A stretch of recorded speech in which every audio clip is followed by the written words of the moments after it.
Le ministère de l'Intérieur vient d'annoncer la création d'une division d'enquêteurs spécialisés chargés donc de la maltraitance animale. Les chiffres font peur. Ces 5 dernières années, le nombre d'atteintes aux animaux domestiques a augmenté de 30%, avec 12 000 faits constatés. C'est ce qu'explique le ministère. On en parle avec notre invitée. Bonjour Anne-Claire Chauvency, merci beaucoup d'être avec nous ce soir. Vous avez créé il y a 2 ans, en 2020, Action Protection Animale, une association qui est spécialisée justement dans les enquêtes judiciaires pour des faits de maltraitance animale. Comment vous accueillez les annonces de Gérald Darmanin ? Alors, déjà, on peut relever le fait que ça témoigne en tout cas d'un certain intérêt porté par le gouvernement à ces chiffres qui sont, à notre sens, un peu sous-estimés par rapport à la réalité. Mais au moins, ça témoigne d'un intérêt, en tout cas, de faire quelque chose pour lutter contre les maltraitances faites aux animaux. Maintenant, on a certaines inquiétudes quant à la création de cette cellule. D'une part, parce qu'elle serait composée de 15 enquêteurs, ce qui nous paraît extrêmement peu pour la France entière et pour les chiffres qui sont en fait très importants. Et d'autre part, parce que finalement, on a très peu d'informations sur comment est-ce qu'elle va fonctionner et sur la manière dont elle va pouvoir être efficace. Alors vous, en 2 ans, vous avez saisi 1700 animaux, principalement des animaux donc de compagnie. Ce que vous dites surtout, c'est que le problème, c'est qu'il y a, vous, à chaque fois que ça se passe, vous portez plainte. Ce n'est pas le cas pour toutes les associations et c'est peut-être là le nerf de la guerre ? Tout à fait. Et d'où, en fait, à notre sens, le fait que les chiffres qui sont annoncés par le gouvernement soient sous-estimés. C'est-à-dire que ces 12 000 statistiques correspondent en fait à des procédures judiciaires. Or, en réalité, il y a énormément de dossiers de maltraitance animale qui ne se soldent pas par une procédure judiciaire. On peut facilement doubler, voire même tripler ces chiffres parce que l'essentiel des dossiers ne sont pas judiciairement traités. Soit parce que les associations ne savent pas bien comment pouvoir gérer une procédure, qui ne font pas faire de constat de police et qui ne déposent pas plainte, soit aussi parfois parce qu'on rencontre des difficultés à pouvoir faire constater ces faits par justement les forces de l'ordre. Alors, vous avez un site internet, un compte Instagram, Action Protection Animale. On y voit toute votre actualité. Vous faites des actions tous les jours. Vous en avez fait encore aujourd'hui ? Oui, oui, malheureusement, on est sollicité tous les jours, même plusieurs fois par jour, pour pouvoir récupérer les animaux maltraités, essentiellement des chiens, des chats, mais malheureusement pas seulement, également des animaux sauvages qui sont détenus par des particuliers illégalement. Alors, toutes les images qu'on voit depuis tout à l'heure, elles sont issues de votre chaîne YouTube. Et il y a notamment, alors il y a plein de profils différents. Il y a des jeunes qui vont avoir des chiens pour les exercer au combat. Et puis il y a cette femme qu'on va voir, qu'on va voir. C'est son domicile en tout cas, une retraitée, et qui va vous dire très simplement, il y a des dizaines et des dizaines de chiens chez elle, qui fait de l'élevage, et elle considère que vous allez lui prendre son complément de revenus pour sa retraite, qui ne considère pas que ce qu'elle fait, c'est grave pour les animaux qu'elle a.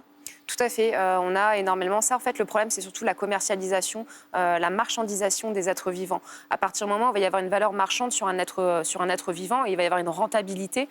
Et donc, dans un souci de rentabilité, on va pas déshumaniser parce que les animaux ne sont pas des humains, mais en tout cas, on va ôter cette sensibilité-là que les animaux ont pour pouvoir toujours faire plus de profit. Et c'est des faits qui, malheureusement, ne sont pas rares.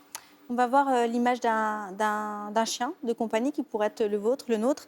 Elle s'appelle Kazay. Et alors pour elle, vous dites qu'il aura fallu de nombreux passages à nos enquêteurs pour parvenir enfin à se faire ouvrir la porte du domicile. Est-ce que vous pouvez nous expliquer son histoire et quelle est en fait la façon avec laquelle vous intervenez et quelles difficultés vous avez rencontrées? Alors, Kazé, c'est une petite chienne toute jeune, hein, elle a à peine 1 an et demi.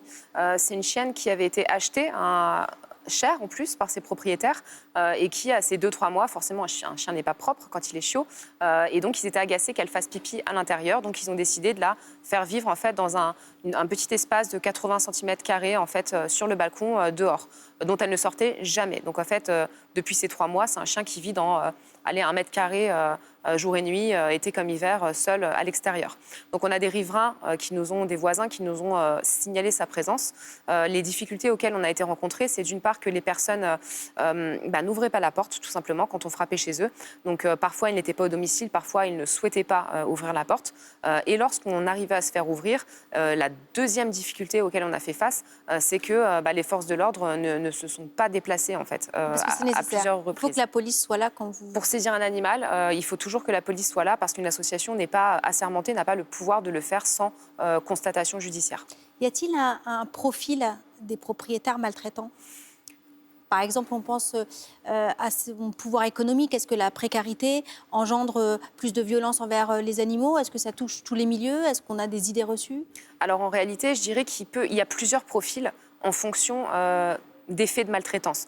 Par exemple, pour ce qui est des faits de violence sur les animaux, très clairement, on a un profil qui est plutôt masculin, de personnes qui sont souvent âgées entre 25 et 40 ans à la louche. Pour ce qui va être les syndromes de Noé, donc les personnes qui vont accumuler en fait les animaux à leur domicile dans des conditions sources de souffrance pour eux, ça va plutôt être des femmes entre 50 et 60 ans. Après, pour tout ce qui va être élevage clandestin, etc., c'est très mixte, il n'y a pas vraiment de profil. Il y a un combat que vous menez avec votre association, c'est celle du devenir de ces animaux qui vont être saisis. Parce que pour le moment, tant qu'il n'y a pas de procès, ces animaux, vous ne pouvez pas les faire adopter. Qu'est-ce qui se passe? Alors concrètement, lorsqu'un animal est saisi, il est confié à l'association le temps de la procédure, mais l'association n'en est pas propriétaire tant que la personne n'a pas été jugée. Sauf qu'aujourd'hui, les délais de la justice, ça peut prendre 2 ans pour avoir une décision judiciaire, voire même plus lorsqu'il y a des appels. Et nous, en attendant, on est censé du coup garder ces animaux en notre sein, donc en refuge, et ne pas pouvoir les placer définitivement. Donc on a des animaux qui vont se retrouver à grandir en refuge, parfois quand ils sont vieux, même à y mourir, et finalement qui n'auront jamais connu une vie de famille. Donc nous, effectivement, on essaie de militer vis-à-vis du gouvernement pour pouvoir avoir des délais de garde qui seraient finalement plus courts et qui nous permettraient de pouvoir placer les animaux beaucoup plus rapidement. Alors vous disiez aussi qu'on fait beaucoup appel à vous. Vous vous êtes fait connaître quand même assez rapidement dans le milieu parce que vous refusez aucun chien. Il y a des associations qui refusent d'aller chercher certains types de chiens. C'est ça. Nous, on est confrontés, les associations, en fait, en règle générale, sont confrontées, bien sûr, à un afflux d'abandon, à un afflux de sollicitations pour prendre en charge les animaux. Il se trouve qu'aujourd'hui, on a certaines races qui sont à la mode et qui sont plus compliquées que d'autres, finalement, à placer. Concrètement, ça va être les American Staff et les Malinois, les bergers belges malinois. C'est des races qu'on retrouve énormément dans les enquêtes parce que ce sont des races qui attirent des profils de personnes qui ne répondent pas à leurs besoins et on a souvent des animaux victimes de violences, d'abandon, etc. Pour ces types de races-là. Sauf que étant des animaux à la mode, on en récupère énormément, c'est des animaux pas faciles à placer et on a beaucoup d'associations qui finalement aujourd'hui ne les prennent plus, ne les acceptent plus. Donc nous, on se retrouve finalement à devoir assumer cette charge-là et ces animaux-là pour pouvoir trouver une solution et ne pas les laisser dans leurs conditions de vie, quoi. Et vous y arrivez au cas par cas? Et on y arrive.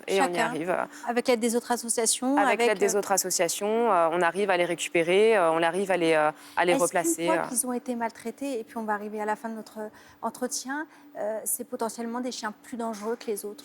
Non, moi je pense que ça c'est vraiment une idée reçue. On a beaucoup de familles qui ne veulent pas adopter des animaux maltraités en pensant qu'il va y avoir un risque derrière. Alors oui, bien sûr, la maltraitance peut laisser des séquelles. On a des animaux qui resteront traumatisés de certaines situations, mais en règle générale, c'est des animaux extrêmement résilients et qui en plus seront encore plus dévoués à leurs futurs propriétaires parce qu'ils feront la différence entre la vie horrible qu'ils ont eue avant et la vie heureuse qu'ils ont aujourd'hui.